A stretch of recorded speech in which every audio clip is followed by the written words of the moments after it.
ఆయన ప్రేమతో నిన్ను పిలుస్తా ఉన్నారు. ఆయన ప్రేమతో నిన్ను ఆహ్వానిస్తున్నారు. ఈ ఆహ్వానం నీ కొరకే.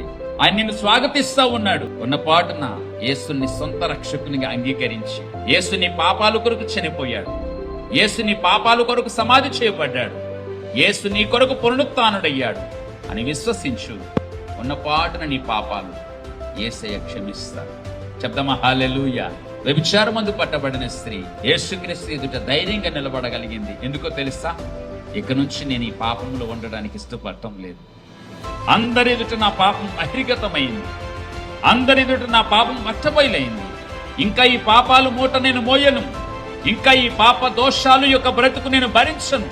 ఈ పాపము నుంచి, శాపము నుంచి నేను విడుదల పొందాలి పొందాలి పొందాలి. ఒక తీక్షణమైన పట్టుదలతో అందరు వెళ్ళిపోయినా కూడా ఆమె ఒక్కటి నిలువడి